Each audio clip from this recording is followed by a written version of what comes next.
And we're here today to talk a little bit about tips for meeting and event planners. You are part of the Interprenet team, and we just want to have a nice conversation today about, how we can help event planners organize their multilingual events better and help them with language solutions.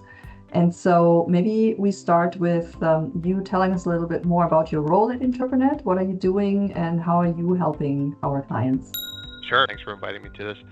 So I'm one of the senior account managers here at Interprenet. I've been here for just about 5 years now, and basically my focus has been looking at meetings, conferences, and events.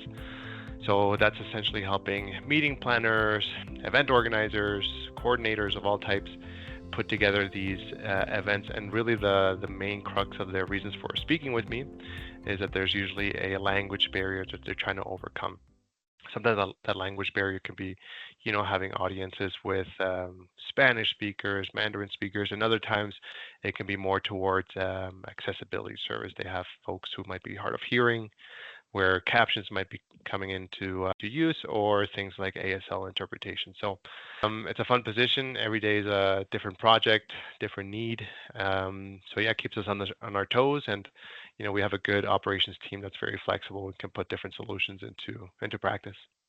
And I think what's also interesting about Interprenet is you just talked about it, the solution flexibility and the suite that we have in terms of language solutions.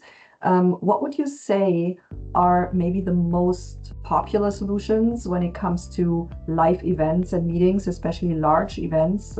Because, there are probably solutions that work better in that instance than others. Yeah, for sure. What has been the case in my tenure here is simultaneous interpretation. It's still up to this date, even with the prominence of AI coming out now.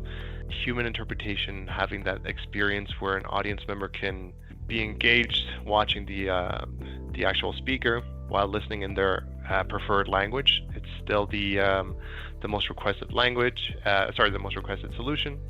And especially when we started going into COVID times, the remote simultaneous RSI, that was the solution that really, skyrocketed things.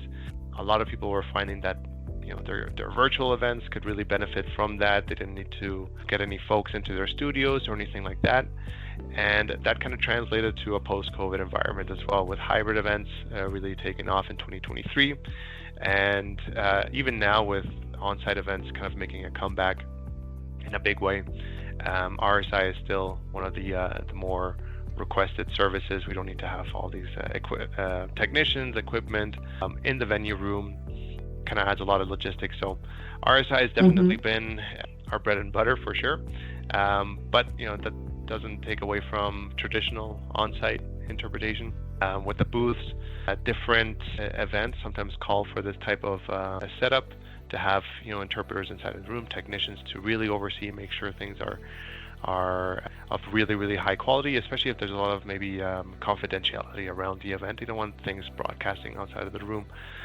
So those are two services, and maybe captions is also taken off quite a bit with an AI spin on things, where a lot of human voices are now being captured in their original language and then subtitled into maybe 4 or 5 different languages. It allows a lot of conference organizers to kind of tackle a lot of things with a single service, just leveraging AI.